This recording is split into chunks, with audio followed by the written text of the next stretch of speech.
자, 우리 지구계에서 기권이라는 곳은 어디서부터 어디까지를 이야기하냐면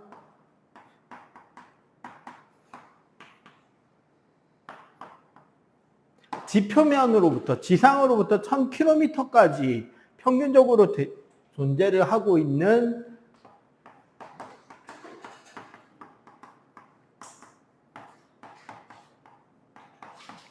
기체로 이루어진 영역을 우리가 기권이라고 합니다. 기본적으로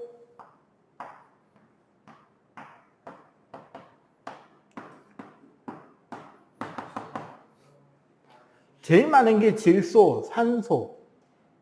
사실 여기까지 99%. 질소가 78%, 산소가 21%. 이제 아르곤이 0.1%, 이산화탄소가 0.03% 해가지고 다들 0. 몇 %대 쭉 이제 들어갑니다. 문제는 실제로는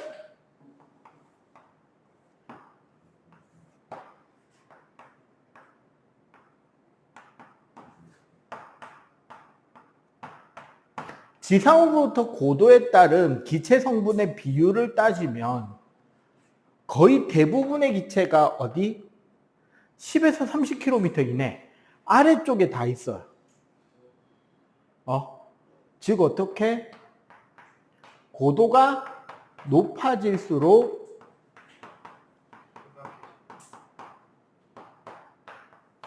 급격하게 공기는 희박해지는 그런 특성을 가지고 있습니다. 오케이? 문제는 이 대기권은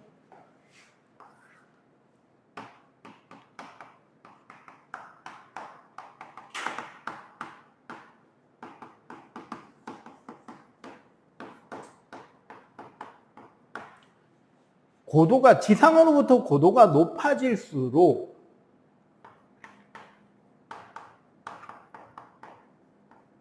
그 공기의 온도가 변화하게 되는데 우리가 이 기온 변화를 이야기를 할 때 같이 봐야 되는 포인트가 뭐냐면요. 바로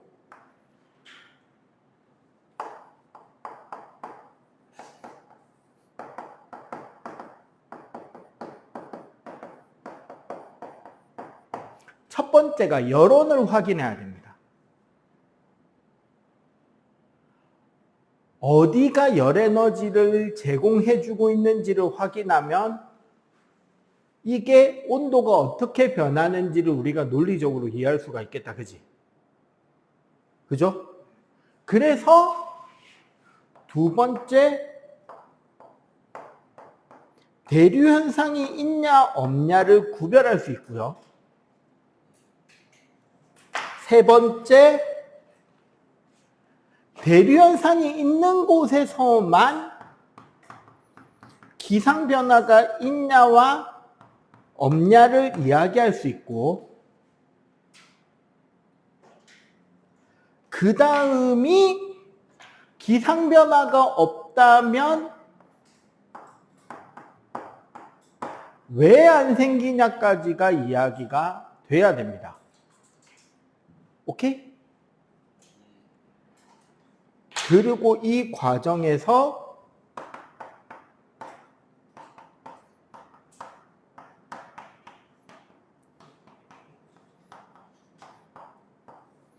고도 숫자에 너무 집중하지 마세요. 몇 킬로까지가 뭐고 몇 킬로까지가 뭐고 몇 킬로까지가 뭐다에 꼭 보면 시험 칠 때 다 돼서 그거 외우고 있는 놈들도 있는데 3학년이 됐을 때 숫자는 외우는 거 아닙니다. 중학교에서는. 자, 그래서 이 구분을 기준으로 따라서 고도에 따른 기온 변화 그래프를 그려보도록 할게요. 그냥 좀 크게 그려보려고. 첫 번째 온도 포인트는 10에서 11km대.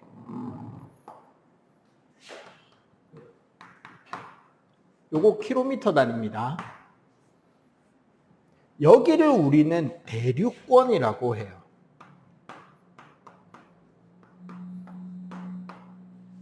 이름 그대로 뭐가 일어나는 곳이다? 대류 현상이 생기니까 대류권이라 그래. 대류권의 열어는 지표 복사입니다.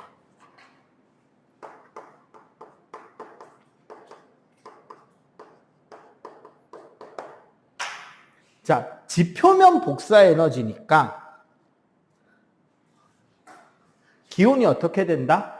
땅에서부터 멀어지면 멀어질수록 온도가 낮아지겠죠.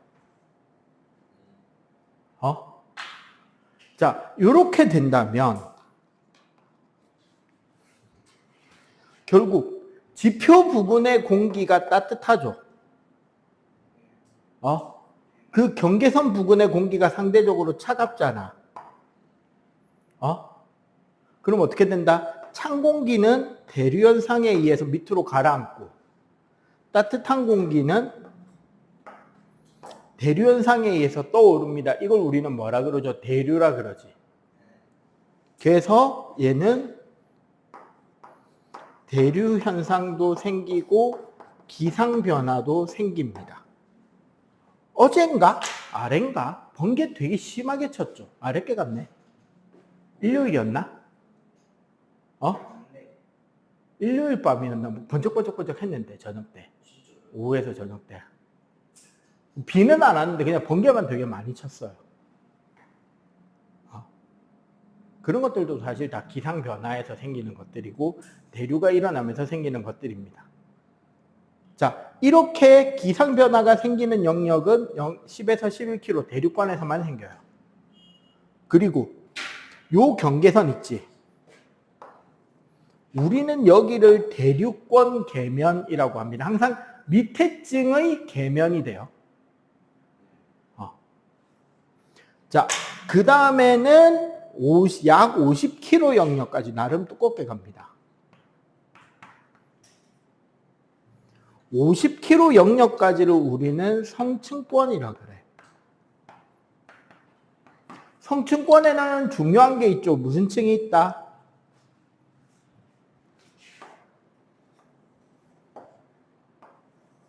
성층권에는 20에서 35km까지 무슨 층이 있다? 오존층이 존재를 해요. 오존층의 역할은 뭐죠? 얘가 자외선을 흡수합니다. 여러분들 자외선이 뭐냐면 학교 급식실에 식판하고 그 컵 있죠. 스텐컵. 스테인리스 컵 있잖아. 금속으로 된 은컵. 그거 들어있는 그 케이스 안쪽에 문 닫혀 있을 때 보면 약간 푸르스름한 형광등 비슷한 거 켜져 있잖아요. 그게 자외선 램프예요. 에너지가 상당히 높은 빛이기 때문에 그 빛에 노출이 된 세포들은 타 죽을 확률이 생깁니다. 즉 해교는 그 빛만 비춰줘도 죽는다는 거죠. 타요. 네. 예, 여름철에 우리 선크림 안 바르고 밖에 운동장에서 돌아다니면 피부가 어떻게 돼? 검게 그슬리지. 그게 뭐냐면 우리 몸에 있는 멜라닌이라는 색소가 있는데 검은 색깔이 나는 색소가 있어요. 그게 사람마다 그 양이 많으냐 적느냐에 따라서 피부 색깔이 좀 결정이 돼. 상대적으로. 그리고 같은 한국이 안에서 좀 더 많은 사람이 있고 적은 사람이 있을 수 있잖아. 그럼 많은 사람은 조금만 자외선을 많이 쬐도 확 색깔이 변하는 거야. 빨리. 적은 사람은 덜 타는 사람이 있죠. 그런 것들이 이제 색소 차이입니다. 대표적으로 선생님이 사실은 피부가 되게 흰 편입니다. 안 믿겠지만. 잘 봐. 흰 편입니다.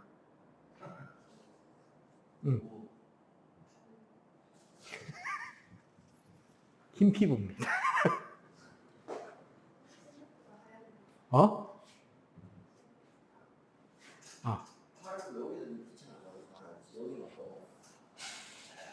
꽤나 흰 편입니다. 전에, 자, 이게 중요한 게 아니죠. 문제는 봐봐. 얘가 자외선을 흡수한다 그랬잖아. 그러면 위쪽이 자외선 양이 많을까? 아래쪽이 자외선 양이 많을까? 위쪽일수록 많겠죠. 그래서 이 자외선 흡수 때문에 성층권에서는 상승할 때 온도가 상승합니다, 살짝. 그래서 오히려 어떻다? 위쪽 공기가 따뜻하죠, 상대적으로. 따뜻한 공기가 위에 떠 있고 차가운 공기가 밑에 가라앉아 있기 때문에 얘네들은 대류가 일어난다, 안 일어난다? 그렇죠. 여기는 대류 현상이 생기지 않는 안정된 층이 됩니다. 대류가 생기지 않는 안정된 층, 이거 어디선가 들어본 것 같은데, 중위과학에서. 대류가 일어나지 않아서 안정된 층이 되고, 안정된 층이기 때문에 그 아래층과 그 위층의 물질 교환과 에너지 교환을 차단한다. 힌트, 수권.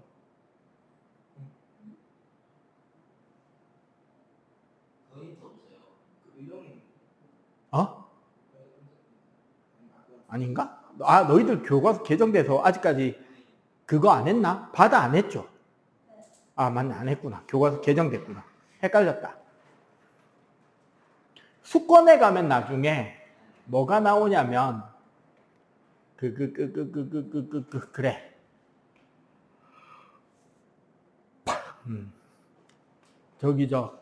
수온 약층이라는 층이 생기거든요. 위에가 따뜻하고 밑에가 차갑기 때문에 바닷물이 섞이지 않는 층이 생겨요. 그런 층이 생기면 위층과 아래층에 물질이 섞이는 것을 막아주는 층이 됩니다. 그 층이. 자, 그 다음이 중간권이에요. 중간권은 80km까지 보통 잡는데, 중간권은 열원이 없습니다.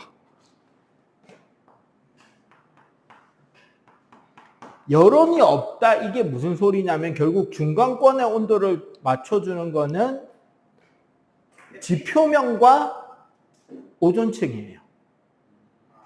그러면은 중간권은 여기서부터 멀어질수록 어떻게 돼? 거리가 멀어지겠죠. 그러니까 중간권은 온도가 다시 떨어집니다. 그래서 여기 중간권의 경계면, 여기가 최저 기온이 돼요. 공기인데요. 온도인데요. 연결이 되는 게 당연하지.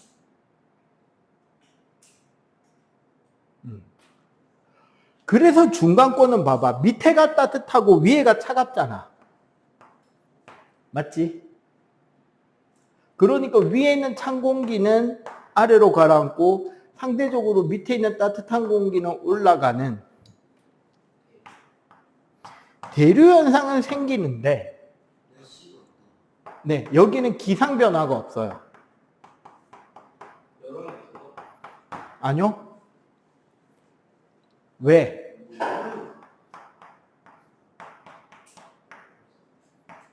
수증기가 존재하지 않습니다. 수증기가 있어야 구름이 만들어진단 말이야. 그런데 중간권까지는 수증기가 거의 없어요. 왜? 첫째, 올라갈수록 공기는 어떻게 된다? 희박해진다. 보통 20에서 30km까지가 8, 90% 있다고 보거든. 공기도 별로 없단 말이야. 그리고 두 번째, 성층권이 무슨 층이라 그랬어요? 안정된 층이라 그랬죠. 안정된 층이기 때문에 물질 교환이 잘 일어난다, 안 일어난다? 안 일어나요. 그러면은 요 밑에 있는 수증기가 위에까지 올라올 수 있다, 없다? 거의 없다는 거지. 수증기가 없어서 기상현상이 안 생기고요. 그 위에를 우리는 열권이라 그러는데,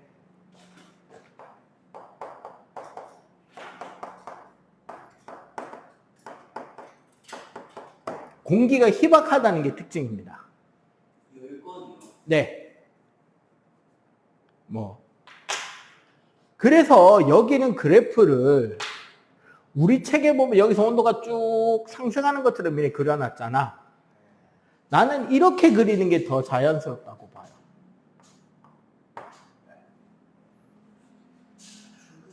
일교차가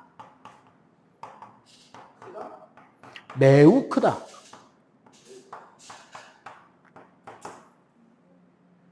자, 왜 그러냐면, 자, 우리 열량과 관련된 계산 공식이 있었습니다.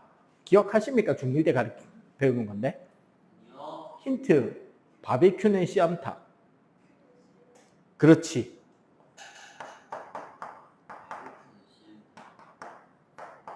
바베큐는 씨암탉. 시멘트, 씨암탉. 이런 게 있는데, 봐봐. 여기에 열어는 사실은 태양 복사거든요.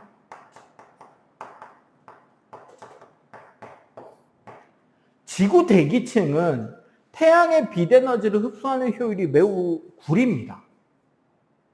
그러니까 가시광선은 에너지 흡수를 잘 못하고 적외선 영역의 에너지는 흡수를 좀 해요. 그런데 Q가 비교적 작지만 열량, 흡수하는 열량은 작지만 비열 되게 작고요. 공기가 희박하니까 뭐도 작다? 질량도 되게 작겠지. 그러니까 상대적으로 무슨 일이 일어난다? 온도 변화가 매우 크게 일어날 수 있다는 특징이 있는 거야. 델타 T, 온도의 변화량. 델타가 변화량을 의미해, 세모가. 요거.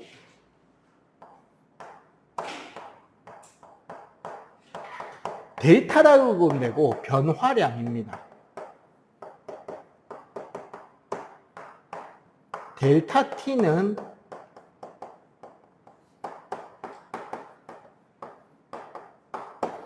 나중 온도에서 처음 온도 빼는 거라고 생각하면 돼요. 오케이? 자, 요렇게 하면 결국 기온의 변화를 통해로 하나, 둘, 셋, 네 개의 권역으로 나눠볼 수 있었죠. 그리고 각 권역별로 가장 핵심적인 특징들 하나씩 뽑아보자면 대륙권은 기상현상이 생긴다. 성층권은 오존층이 있고 안정된 층이기 때문에 대부분의 국제선 비행기들은 여기를 날아다닙니다. 성층권 아래쪽, 오존층 아래쪽, 대륙권보다는 위쪽. 왜? 여기를 날아다니면 어떤 장점들이 있느냐? 첫째, 기상 변화가 크지 않습니다. 거의 없어요. 구름도 없어요. 네. 구름이 올라올 수 있는 높이 한계가 10km에서 11km 여기거든. 대륙권 계면이 구름 상승 한계예요. 그러면 그 위를 날아가기 때문에 어떻다? 구름도 없고 바람도 나름 일정하게 부는 편이고 공기도 많이 희박해지니까 공기 저항도 줄겠죠.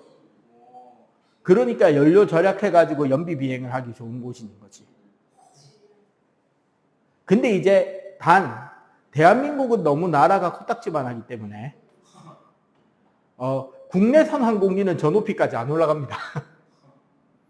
그게 사실 우리나라 안에서 만약 진짜 우리나라 환경에 가장 적합한 여객기를 만든다면 제트 여객기가 아닌 거예요, 사실은.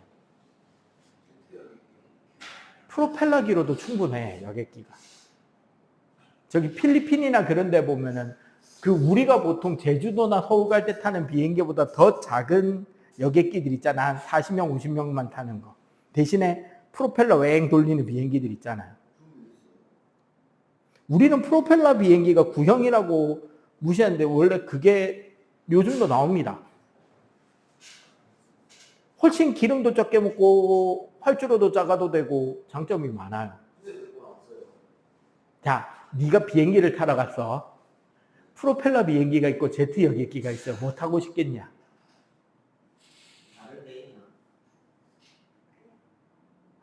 여기는 뽀대나는 제트 비행기, 여기는 왠지 저기 2차 대전 때 나온 것 같은 프로펠러 여객기. 그거 차이로 우리나라에서 프로펠러 여객기 도입해서 여객기 항공사 해보려는 회사들이 한 2개인가 3개인가 하고 망했어요. 그러니까 아마 지금 조만간 얼마 안 있어서 울릉도에 공항이 완성이 될 거거든. 울릉도에 공항을 지을 만한 거기 방파제를 활주로로 만들어서 울주로 그 울릉항 앞에 방파제 크게 나오는 그쪽 라인에 붙여서 활주로를 빼버리는 거야. 그러면 태풍이나 이런 것들이 갑자기 몰아칠 때 동해 바다에 나가 있던 어선들 피할 수 있는 자리도 되고. 그리고 거기에 활주로가 있으면 뭐가 착륙할 수 있냐면 아까 그런 소형 여객기들, 프로펠러 여객기들도 착륙할 수 있지만 헬리콥터도 착륙이 되고 꼭 필요하면 전투기도 착륙을 시킬 수 있죠. 몇 미터인데요, 발표가?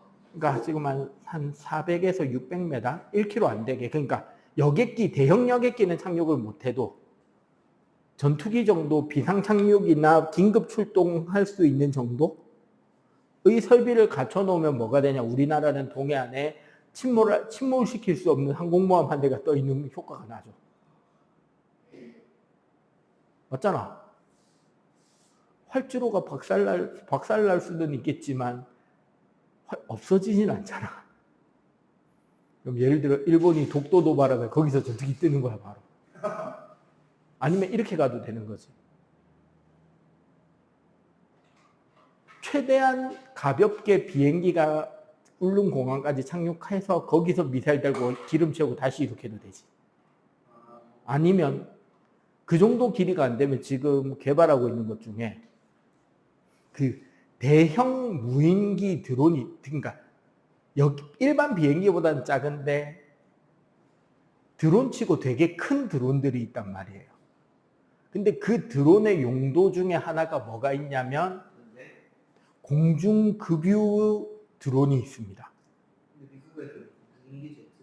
그러니까 제트 무인기인데 공중급유 기능이 있는 제트 무인기가 있어요. 기름 넣어준다고.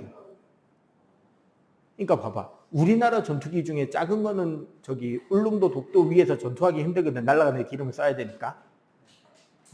근데 그렇다고 우리나라 비싼 공중급유기를 독도 항공까지, 독도나 울릉도 부근까지 날려서 거기서 기름 넣고 싸우게 하기는 위험하잖아.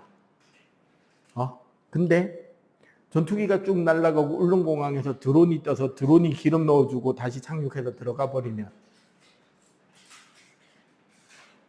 계속 떠 있을 수 있겠지. 그런 것들 등등에 이제 도움이 되겠죠. 헛소리고. 자, 읽어봅시다. 다시. 그래서 여기서 비행기가 날아다닙니다. 그리고 공기는 중간권쯤부터 좀 생긴다라는 느낌이 들기 때문에 중간권에서 나타나는 현상 중에 별똥별이 떨어져요. 중간권 부분에서. 그리고 열권에서 나타나는 현상에는 뭐가 있다? 오로라가 열권에서 나타납니다. 자, 요런 이제 각 권역별 특징들을 깔끔하게 좀 외워주시고, 일단 요거 필기부터 좀 하고, 그 밑에 그 온실효과 설명 좀 이따 다시 할게요. 빨리 필기.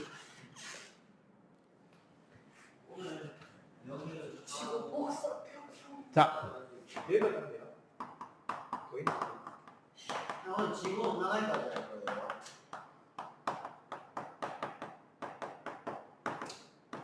일단 보고. 온실효과와 복사평형. 자, 평형이라는 말만 놓고 따지면 결국 무슨 소리다?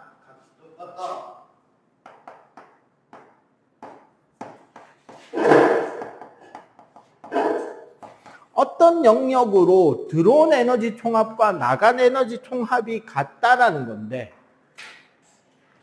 온실효과는 뭐냐? 아니야. 과하면 안 좋은 거야. 없으면 큰일 나는 거고요. 아, 그러면 열이 다 쏟아 나가는 거네요. 네. 이제 이산화탄소나 공기 중에 수증기 혹은 이제는 이제 생산 자체가 금지되어 있지만 프레온가스라고 부르는 CFCs 뭐 이런 기체들이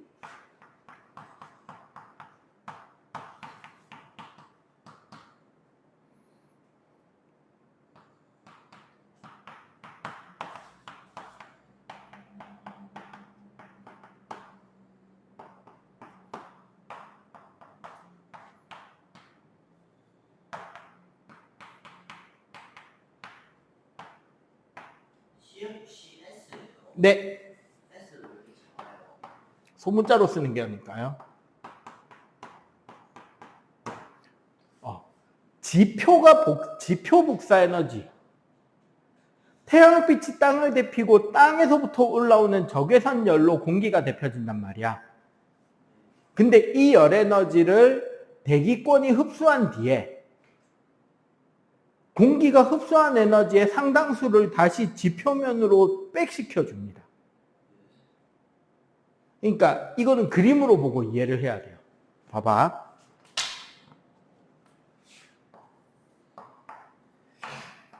태양이 지구를 향하는 에너지량을 100단이라고 우리가 생각해 보자고. 태양이 지구로 복사해주는 복사 에너지가 100단이에요. 요렇게 있다고 봅시다. 그럼 이 100단위의 에너지는 우리 지구에서 어떻게 되느냐? 지표면이 흡수하는 에너지가 50%, 대기가 가져가는 에너지가 20%, 그리고 30%가 반사로 빠져나갑니다. 지표 반사, 대기 반사 합쳐서 30%가 빠져나간단 말이야. 온실효과가 없으면 어떻게 된다?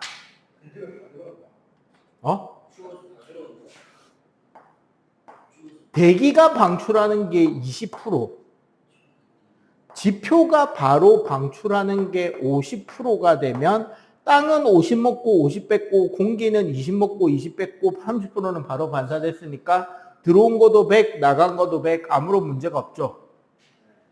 이게 지금 어떤 상태다? 온실 효과가 아예 없는 상태를 그린 건데, 참고로 우리 지구 부근에 지구랑 비슷한 곳에 위치하고 있는데 온실 효과가 아예 안 생기는 게 하나 있죠. 달이라고. 달에는 물도 없고 공기도 없으니까 온실 효과가 아예 안 생기잖아. 달 평균 기온이 몇 도쯤 될 것 같아요? 참고로 지구는 지구 전체 평균 기온이 20에서 25도 잡습니다. 마이너스 100도. 마이너스 30에서 40도 정도 돼요. 즉 지구도 온실 효과가 없으면 달만큼까지는 안 가더라도 적어도 달 부근까지는 갈 거 아니야. 그러면은 지구의 생명체가 제대로 살 수가 없겠죠. 그럼 온실 효과가 생기면 어떻게 되느냐?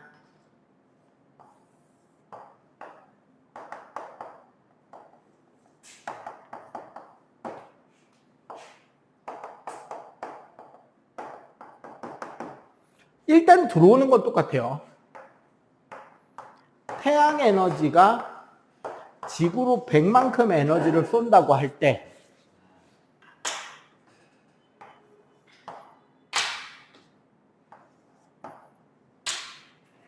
일단 땅이 50을 먹고 공기로 20을 주고 30이 반사가 되는데 지표가 방출하는 에너지를 뭐가 흡수한다?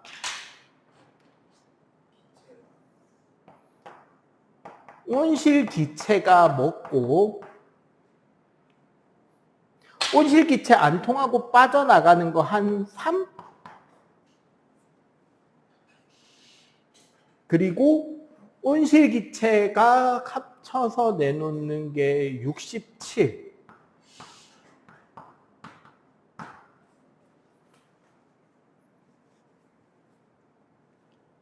여기서 내려오는 양이 거의 내가 알기로 109인가 그렇게 100이 넘어요. 그러니까 쉽게 말해서 여기서 갇혀 도는 에너지가 100 이상이 되는 거예요.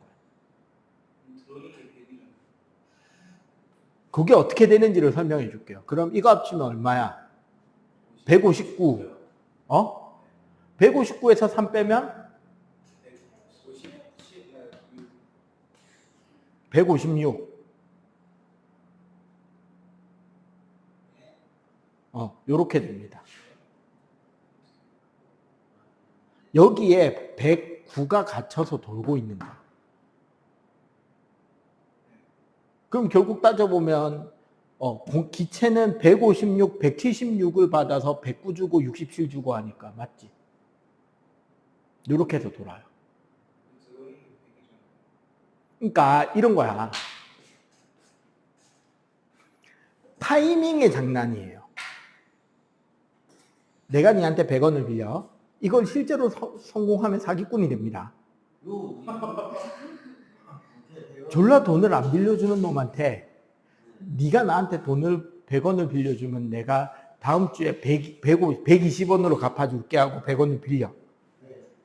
그리고 얘한테도 돈을. 그러면서 이런 식으로 거든요. 네가 또 나한테 100원을 빌려줄 수 있는 다른 친구 한 명을 더 데리고 오면 니한테 이자로 5원을 10원을 더 줄게. 그러니까 원래 110원 줄게 했는데 한 명 더 데리고 올 때마다 10원씩 더 120원 줄게. 그럼 내가 얘한테 100원을 빌렸지? 그리고 얘한테 끌려와서 네가 나한테 100원을 빌려줬어. 그럼 난 지금 돈이 얼마 있어? 200원 있지. 그래서 합쳐서 니한테 120원을 갚았어. 난 얼마가 있을까? 80원이 있지. 그럼 니는 내한테 돈을 받을 이자가 붙어서 돈을 받을 수 있다는 거 확인을 받았잖아. 그러면 다시 또 100원을 빌려줄까? 니한테 돈이 더 있으면 더 빌려줄까? 더 있으면 더 빌려주겠지. 그럼 얘한테 돈을 더 받았어. 예를 들어 한 500원을 받았어. 그러면 그 500원에서 이자를 붙여서 니한테도 돈을 돌려줘. 그럼 나한테는 400원 정도가 있지. 물론 빚이 더 크지만. 그럼 니도 돈을 받았잖아. 그럼 니는 또 나한테 돈을 빌려주면서 저기 또 불쌍한 놈 한 놈을 더 데리고 와서 얘도 나한테 돈을 빌려주겠지. 그러면 그 돈을 받아서 얘한테 다시 갚아줘. 그럼 얘도 또 다른 애들을 또 데리고 와서 나한테 돈을 빌려줄 거 아니야. 그리고 난 이 돈이 들어오면 너희들 걸 갚아. 나 원래 맨 처음에 돈 없이 출발해줬지. 근데 내 주머니에 지금 몇백 원 쌓여 있을까?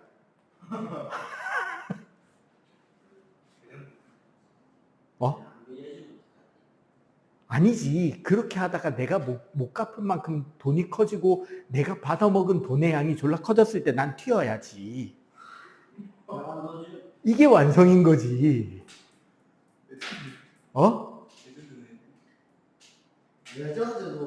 근데 지구는 안 그래도 된다는 거지. 한 박자 갇혀서 돌고 나가는 것밖에 아닌데 지구에는 태양 에너지의 2배 이상의 효과로 에너지를 더 가지고 있는 별이 되어버리는 거야. 이게 온실 효과, 온실 기체입니다. 그래서 온실 효과 점점 생기면 가지고 있는 에너지가 되니까. 그치. 더 따뜻하게 유지가 되는 거야. 그래서 우리 기준으로 그거지. 거기 시골의 비닐하우스 안에 들어가 본 적 있어? 엄청 뜨거운. 한겨울에도 되게 따뜻하잖아. 그게 이 효과인 거야. 그래서 온실. 그치. 땅에서 올라오는 공기가 비닐에 갇히고 그 공기가 다시 땅을 따뜻하게 해주니까 이거잖아. 이지요. 그리고 조금 늦게 열이 빠져나가는 거야. 나가긴 나가는데 결론적으로 왜 무한정 공기 온도가 계속 상승하면 안 되니까. 근데 단지 조금 늦게 나가는 것만으로도 어떻게 따뜻하게 유지가 된다. 그리고 문제는 한 분자는 얘가 효과가 제일 커. 프레온가스. 근데 이산화탄소는 공기 중에 양이 졸라 많잖아. 그래서 이산화탄소의 농도가 온실효과를 일으키는 가장 대표적인 기체가 되는 거고, 중요한 건 뭐냐?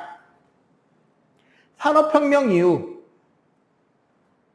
근대를 지나 현대에 이르면서 사람들은 화석연료를 본격적으로 사용하고 있죠. 그 가운데서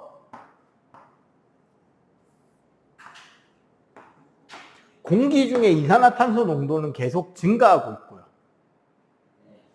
그리고 지구 평균 기온도 이산화탄소 농도랑 비슷하게 상승 중이라는 거예요. 네. 그러니까 여기서 우리가 이산화탄소의 발생을 억제해서 이산화탄소의 발생을 늦추지 못하면 지구 기온이 계속 어떻게 될 수 있다? 상승할 수 있다는 거죠. 이런 기상이변의 여파로 올해 장마는 끝이 났습니다. 부산에. 많이 안 했는데요. 끝났습니다. 대한민국의 장마는. 하지만 부산만 안 왔어요. 엄청 더운 거 아니에요? 지금부터 덥기 시작하고 오늘 부산은 122년 만에 최고 기온을 찍었습니다. 7월 최고 기온. 38도, 39도. 예? 진짜요? 122년이 사실 그거 찍었어요? 이거 8월 달에 40도 넘어갈 거라는 소리야, 지금 부산 날씨가. 그동안 진짜 부산은 바닷가에 있고 상대적으로 다른 지역보다 바닷가에 있기 때문에 상대적으로 덜 더웠다고. 근데 올여름 졸라 더울 거래요. 그리고 전에도 지나가면서 이야기를 한번 했는데 장마, 선생님이 너희들 나이 혹은 그보다 어린 시절에 비 오던 패턴하고 지금 비 오는 패턴하고 같다 다르다? 전혀 다릅니다. 그리고 요즘에 오는 비는 장마라기보다는 스콜에 가까워요.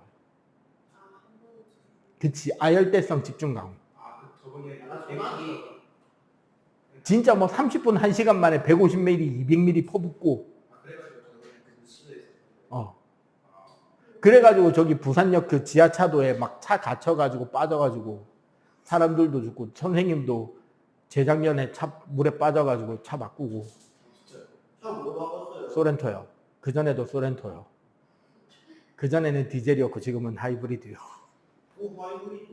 생각보다 내차 안 타요. 어? 내차 안 타요. 저게 제일 좋아요. 이것저것 다 담았는데. 가격 대비 만족도, 성능, 크기, 옵션 등등등. 근데 지구 온도가 높아지고 있잖아요. 네. 지구가 터질 수도 있어요. 아니요? 아, 그리고 내가 늘 과학 가르칠 때 한 번씩 농담으로 하는 이야기 있지. 하찮은 인간의 눈으로 지구를 바라보려고 하지 말라고. 네. 지금이 지구 역사에서 가장 더웠던 시기일까요? 공룡시대는 더 더웠습니다. 그리고 공룡시대는 이산화탄소 농도가 지금보다 더 높았어요. 그러니까 지금 우리 이거는 조심해야 된다는 거야. 현재 이산화탄소 농도의 증가하고 지구 기온이 상승하고 있는 건 맞아요. 그런데 이게 온전히 인류의 즉 화석연료 사용으로 인해서 만들어진 위기라는 것은 잘못된 시각일 수 있다는 거예요. 그냥 단지 지구 자체의 시기가, 기후 변화 시기가 온도가 높아져가는 중일지도 모른다는 거야. 근데 거기에 인간 활동이 더, 그치. 그냥 고기를 구워 먹어도 맛있지만 거기에 소금과 후추를 잘 치면 졸라 맛있어지잖아. 이해가 되죠? 우리는 소금 치고 후추 친 거 정도밖에 안 될지 몰라도 그 변화를 어떻게 훨씬 가속화시킬 수 있는 존재인 거죠. 맛을 극대화할 수 있는. 그러니까 예를 들어서 지구 기온 변화를 졸라 극대화시킬 수도 있을지도 모른다는 거지. 인간 때문에 지구가 더워지지는 않을 수 있는데 인간 때문에 지구가 졸라 더 더워지는 거는 충분히 가능성이 있다는 거예요. 그 정도 역할은 할 수 있을 거예요, 인간. 자, 요거 빨리 필기. 증발 안 됐어. 수증기가 차가운 다음으로 물 되고 있는 자, 증발이란 기본적으로 이제 끓음하고 반대로 어디에서? 상온에서 끓는 점 이하의 온도에서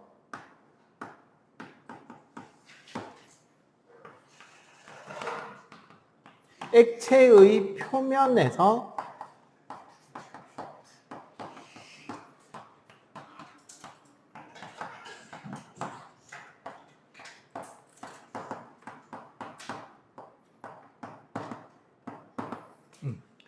끓는 점보다 낮은 온도에 있는 액체 표면에 있는 액체 분자들이 입자 운동으로 인해서 기체로 바뀌는 것을 우리는 증발이라고 합니다.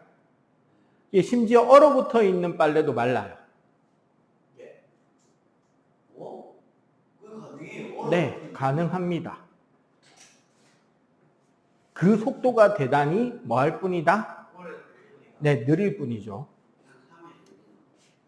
응결은 대기 중에 수증기가 그치. 대기 중에 수증기가 물의 표면 혹은 찬물체의 표면에서 액체로 바뀌는 현상.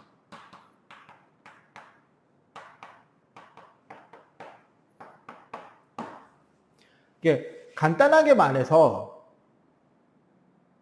매일 우리가 물이 증발하는 중이냐 응결하는 중이냐를 비교한다는 말은 그 시간에 현재 일어나고 있는 증발의 양이 맞느냐 응결의 양이 맞느냐를 비교하는 거란 말이죠.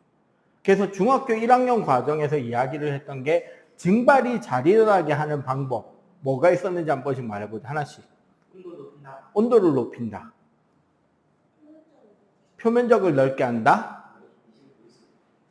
두 개 남았습니다. 증발 양을 줄인다. 무슨 양을? 물의 양, 틀렸고요. 공기의 양, 틀렸고요. 네, 습도를 낮춘다. 그리고 바람이 분다 안 분다? 안 분다. 안 분다. 그건 확실히구나. 바람이 불어야 더 증발이 잘 됩니다. 왜냐하면 바람이 안 불면 증발한 곳 위에는 습도가 높아질 거 아니야. 습도가 높아지면 응결되기가 쉬워진단 말이에요. 그러니까 쉽게 말해서 이거야. 여기 물그릇이 있잖아. 요 안에 있는 물 분자가 주변의 물 분자들과 지금 막 인력으로 연결돼 있을 거 아니야. 이거를 다 끊고 얘가 빠져나오는 게 끓음. 요 표면에 있는 물 분자가 요만큼의 인력을 끊고 도망쳐 나오면 증발. 요 위에 있던 수증기가 물에 다이빙을 하거나 차가운 금속컵 표면에 여기에 들러붙어서 물방울로 바뀌는 게 응결이란 말이에요. 근데 봐봐. 온도가 높아지면 입자 운동이 활발해지니까 증발이 더 쉽게 돼. 봐. 습도가 높아지면 요 위에 수증기가 많으니까 응결되는 양이 많아지기 때문에 증발이 잘 안 되는 효과가 나겠죠. 바람이 불어줘야 요 위에 지금 증발을 하면 요 위에 습도가 높아질 거 아니야. 습도라는 건 공기 중에 수증기가 얼마나 많이 포함되어 있느냐거든. 근데 바람이 불면 습도가 없어서요. 응결되는 양을 줄일 수 있잖아. 다른 데로 날려버리니까. 그래서 증발이 바람이 불어야 잘 되는 거고. 증발이 일어날 수 있는 장소가 표면이니까. 표면적이 넓어야 잘 마르는 거죠. 근데 이거와 관련해서 우리가 이제 배워야 되는 게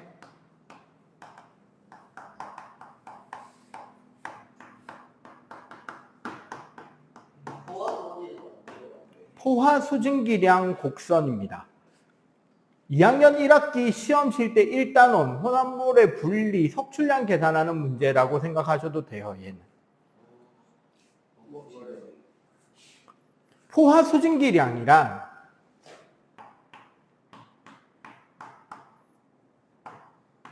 공기 1kg을 용매로 정의합니다. 우리 석출량 이야기할 때 용해도 배웠잖아요. 그때는 물 100g 당이었잖아. 여기는 공기 1kg 당으로 돼 있을 거야. 맞지?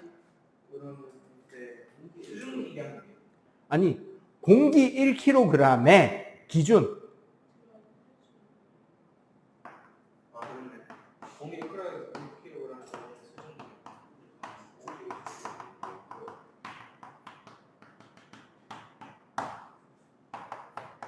아니 공기에 무게를 수가 있어요. 네, 될 수 있습니다.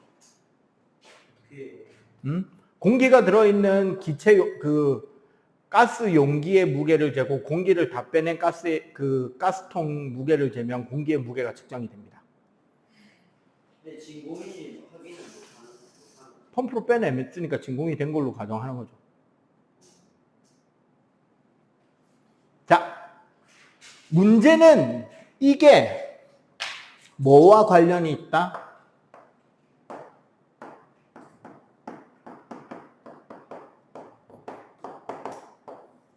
온도가 높을수록 포화 수증기량이 증가한다는 거죠.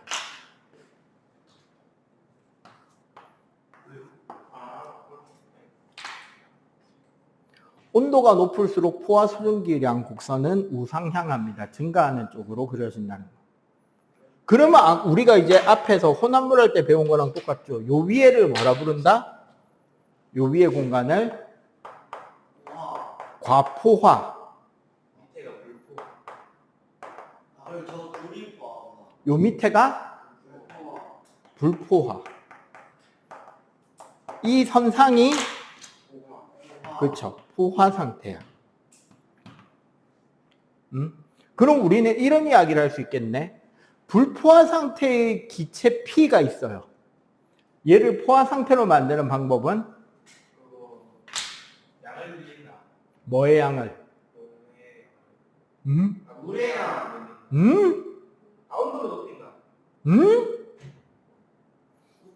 자, 지금 가로축이 온도고요. 세로축이 수증기량인데? 수증기량을 늘린다. 그치.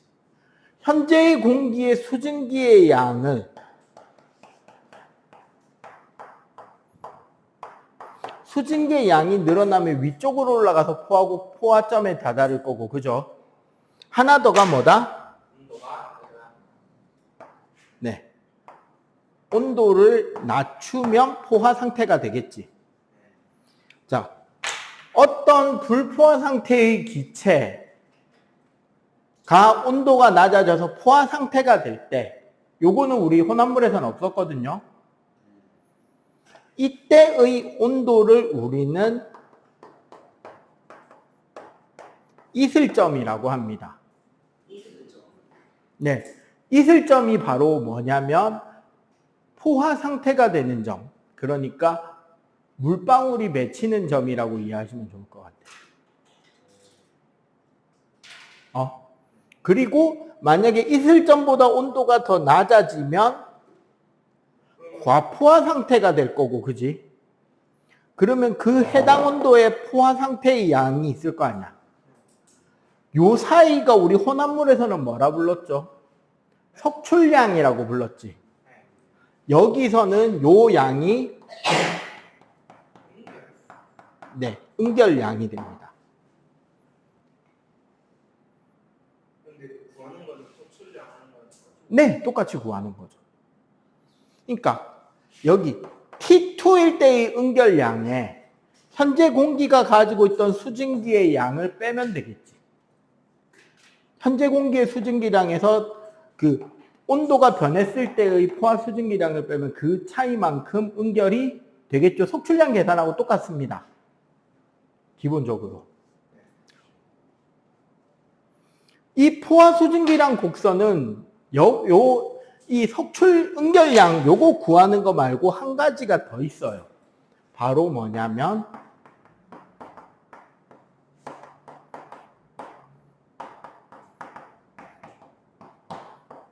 상대 습도입니다. 상대 습도란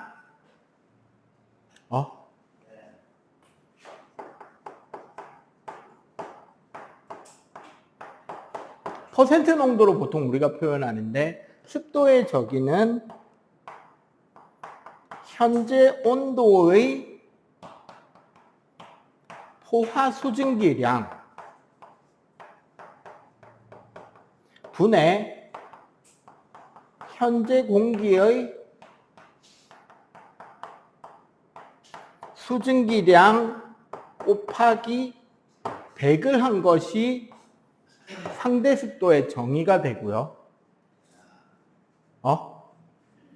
특히 여기서 현재 공기가 가지고 있는 수증기의 양, 요 값을 말하는 거지.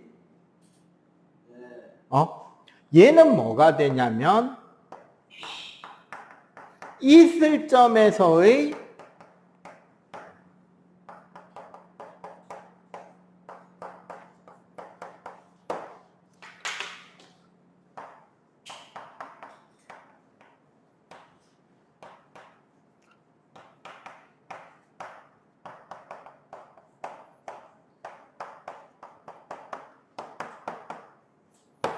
현재 온도의 포화 수증기량 분의 있을 점에서의 포화 수증기량 곱하기 100도 상대 습도가 됩니다. 현재 공기가 가지고 있는 수증기의 양은 있을 점에서의 포화 수증기의 양과 같잖아. 응? 그래서 어떻게 되냐면 요 포화 곡선 있죠? 포화 상태. 여기가 100%가 되는 거야. 그리고 봐봐. 여기서부터 여기까지가 A.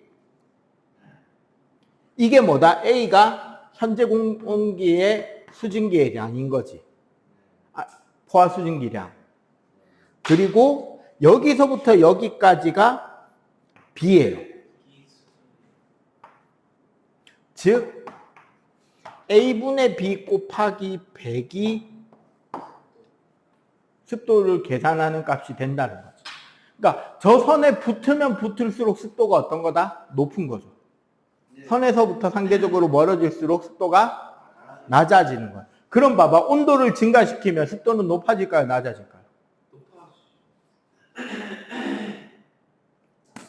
낮아지죠. 계속 올라가고. 봐봐. 요 점이 요 점으로 와버리면 분자의 양은 그대로잖아. 근데 분모의 양이 이만큼에서 이만큼으로 늘잖아. 그럼 습도는 그럼 작아지겠죠. 맞지? 그리고 온도를 변화시킬 때 있을 점은 변해요, 안 변해요? 그렇죠. 온도를 변화시키더라도 있을 점의 양은 변하지. 그럼 있을 점을 변화시키려면 뭘 변화시켜야 되는데? 수증기량. 그렇지. 현재 공기에 포함되어 있는 수증기의 양이 변해야 있을 점이 변하는 거죠. 그리고 그러면 수증기의 양이 변하지 않는다고 할 때 습도를 변화시키는 가장 큰 요인은 온도겠지. 그럼 하루 중에 습도가 제일 높은 시간은? 그렇죠. 동시에 하루 중에 온도가 가장 낮은 시간이 될 거 아니야. 새벽. 네, 해 뜨기 직전이 되겠죠. 저녁에 되는 거예요? 저녁보다 새벽이 더 추우니까요. 그래서 보면 새벽에 안개 되게 많이 끼잖아. 왜? 공기 중에 수증기는 많은데 온도가 낮아지니까 이슬점을 통과하면서 응결이 되기 시작한다는 거죠. 특히 아니면 요즘에 아마 여러분들도 이제 인터넷이나 그런 데 보면 해운대나 광안리 해무 끼는 거 본 적 있을 거야. 바다에 안개 끼는 거. 저 영도사리. 영도다리도 한 번씩 해무 끼고. 특히 영도 넘어오는데 구름 생기고 해무 끼는 것들 많이 종종 봐요. 네, 들고 왔죠. 최근에도 내가 사진 찍은 거로 한 번 했었는데. 왜 그렇게 되냐면 냉수대라 그래서 멀리서부터 갑자기 찬바닷물이 훅 들어오는 때가 있어요. 그럼 봐봐. 위에 공기는 따뜻하고 수증기가 많이 포함되어 있는 공기 덩어리인데 밑에 들어온 바닷물이 갑자기 차가운 바닷물이 싹 밀려 들어오면 그 위쪽에 있는 공기는 급격하게 온도가 그러니까 바닷가 부근의 공기가 갑자기 식으면서 안개가 생기는 거예요. 그게 물방울로 응결이 된 거예요. 결국. 오케이? 자, 그래서 그러면 이제 요 포화 수증기량 곡선으로 뭐를 구하는 문제? 습도를 구하는 문제. 응결량을 구하는 문제가 나올 거고 특히 이거 봐봐. 맑은 날 그래프 그 맨 밑에 있죠. 맑은 날 그래프 보면 처음부터 끝까지 별로 안 변하는 선이 하나 있고 아침 여기 낮아졌다가 쭉 올라갔다가 내려가는 그래프가 하나 있고 이 그래프랑 반대로 움직이는 그래프가 있죠. 높았다가 내려갔다가 올라가는 그래프가 있지. 여기서 여러분들이 봐줘야 되는 시간은 몇 시 몇 시냐면 5에서 7시랑 새벽 해 뜨기 전 13에서 14시를 봐야 돼. 어떻게 찾느냐? 변하지 않은 선이 하나 있죠. 얘가 이 실점입니다. 왜? 맑은 날이잖아. 날씨가 맑은 날이면 공기 중에 수증기량의 변화는 크다 작다? 작죠. 수증기의 양이 거의 변화가 없기 때문에 이슬점은 변했다 안 변했다? 안 변했다가 되는 거야. 그치, 이슬점이 크게 변하겠죠. 갑자기 날이 흐려진다던가 그러면. 네, 현재 중등에서는 맑은 날밖에 안 가르칩니다. 자, 새벽에 가장 낮은 이 핑크색 선이 새벽에 낮은 선. 얘가 기온선이죠. 그렇죠. 기온과 반대로 움직이는 이 선이 습도선이 되는 거야. 오케이? 자, 여기까지 빨리 필기. 자, 구름의 생성은요.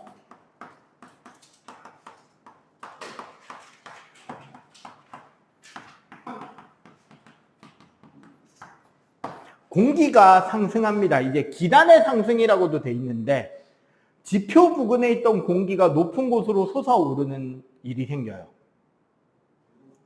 그러면 어떻게 되느냐? 기압이 내려가게 되고요. 기압이 내려가면 부피가 커지고 그 과정에서 온도가 내려갑니다.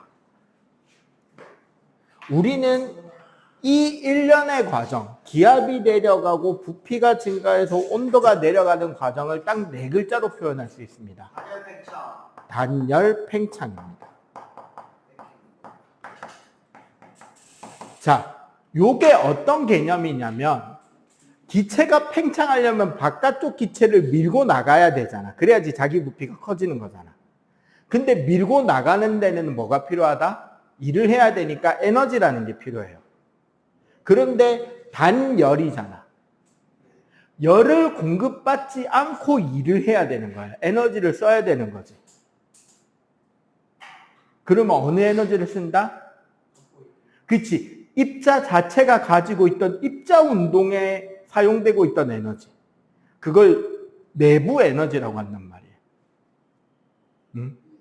그러니까 가지고 있는 열 에너지라고 생각하는 게 좀 더 여러분들은 이해가 편할 수 있어. 내부 에너지라는 개념을 안 배웠기 때문에 중등이라서.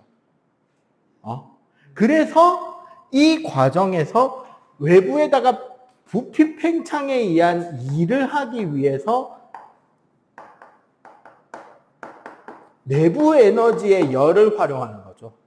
그래서 온도가 내려가게 되고, 자, 온도가 내려가니까 어떻게 된다? 이슬점을 통과하겠죠.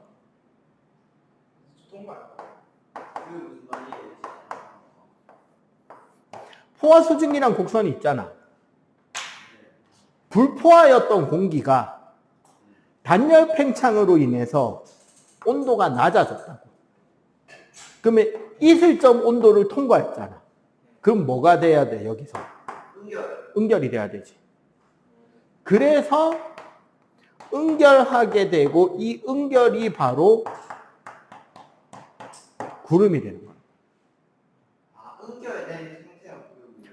즉 구름은 물방울인 상태인 겁니다. 물방울이 하늘 저 높은 데 날아다니면 구름. 응고하면 안 돼요. 우리 부근에 날아다니면, 눈앞에 날아다니면 안개, 그게 나뭇잎 표면에 붙어 있으면 이슬인 거예요. 근데 다 같은 거라고. 어디에 있는? 같은 거라고. 네. 그리고 바람이라던가 상승기류 때문에 안 떨어지고 위에 떠 있는 게 구름. 그게 지표면 부근에서 일시적으로 생긴 게 안개인 거지. 자, 여기서 이제 우리가 외워야 되는 건 공기가 상승할 수 있는 4가지입니다. 첫 번째, 지표면에 불균등한 가열.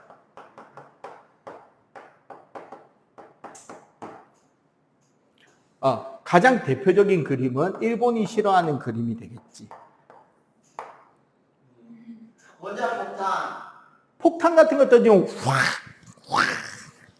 원고. 원포가 아니더라 일반 폭탄 터져도 이렇게 됩니다. 진짜요? 네. 수류탄은 이 정도까지는 안 만들어지긴 합니다. 근데 이런 형태로 공기가 샥 빨리 올라간단 말이야. 여기가 가열이 되니까. 두 번째는 산 능선을 따라 바람이 타고 건넜대. 여러분들 다른 데는 구름 없는데 산 꼭대기에 구름 많이 낀 거 본 적 있죠? 딱 산에서만. 아니, 그게 이런 거야. 여기에 산이 있잖아. 그럼 바람이 이렇게 불어오다가 산을 타고 올라가는 일이 생기잖아. 아, 문자 그러면 여기서 구름이 이렇게 생기는 거야. 내가 지지난주인가 출근길에 사진을 찍었었는데.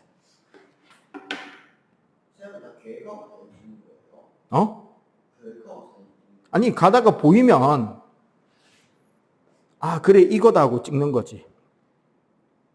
어디 갔냐.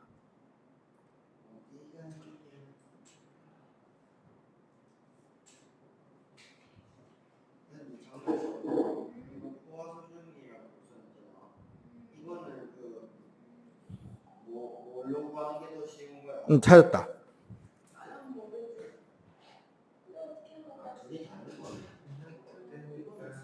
자, 봐봐. 요게 선생님이 운전에 넘어오다가 영도에 낀 거 봤거든. 그러니까 남쪽에서 바람이 불어오다가 영도 넘어오면서 바람이 산 능선 타고 올라오는 바람에 순간적으로 그 해무처럼 안개가 끼는데 이게 높은 산이면 구름이 돼버리는 거야. 근데 웃기는 게 뭐냐? 밑에서 보면 산 꼭대기에 구름이 있다잖아. 산에서는 산 꼭대기에 안개 꼈네가 되는 거야.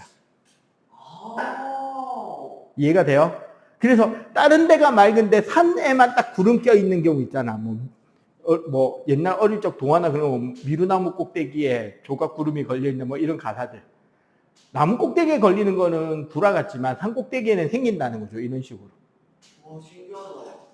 그 다음에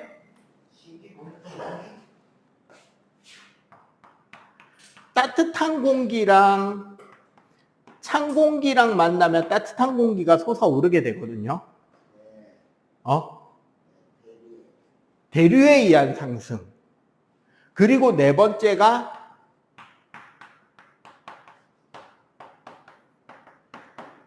저기압입니다. 뭐?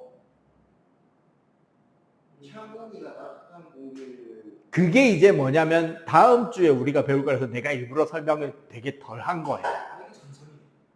네. 정확하게는 찬 공기가 도망가는 걸 따뜻한 공기가 뒤에서 따라잡아서 올라탈 때 나타나는 구름 형태와 따뜻한 공기가 있는데 찬 공기가 들어오면 찬 공기가 더 무거우니까 따뜻한 공기 밑을 파고든단 말이야. 그러면 따뜻한 공기를 밀려서 올라갈 거 아니야. 그때 구름하고 구름 형태가 달라져. 얘네들이 한랭전선하고 온난전선입니다. 정확하게는 앞에 설명한 게 온난, 뒤에가 한랭 이야기예요.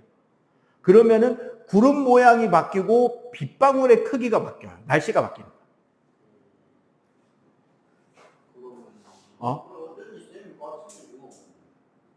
결국은 둘 다 따뜻한 공기랑 찬 공기랑 만난 거죠.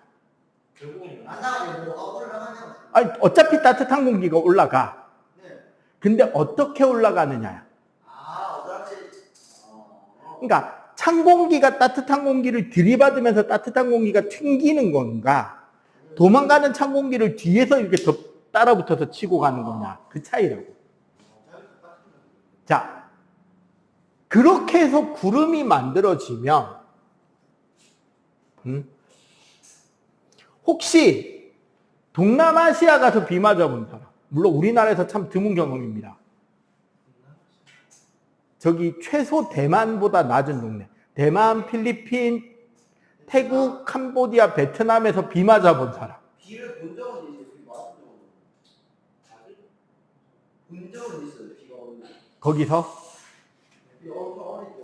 근데 그게 왜 이 이야기를 하냐면, 우리나라나 우리나라보다 북쪽, 즉 온대, 한대, 냉대, 즉 중위도에서 고위도 지역, 비가 오는 구조하고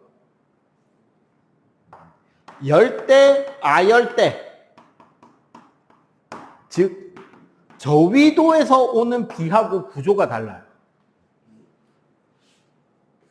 우리나라 비는 한여름에 졸라 더운 날 소나기 맞으면 춥죠. 빗방울이 차갑잖아. 한여름에 맞아도. 졸라 더운데도 비 맞으면 춥잖아. 빗방울이 차갑단 말이야. 그건 우리나라가 이 동네라서 그래요. 우리는 여기를 빙정설이라고 부릅니다. 괌도 저위도다, 여기다. 괌. 수영하면서 맞았어요. 안 차갑죠, 비. 네, 차갑지는 않아. 차갑지는 않아. 네, 걔네들은 병합설 비가 오거든요. 비가 오는 메커니즘이 달라. 어떤 차이가 있냐면 이거예요.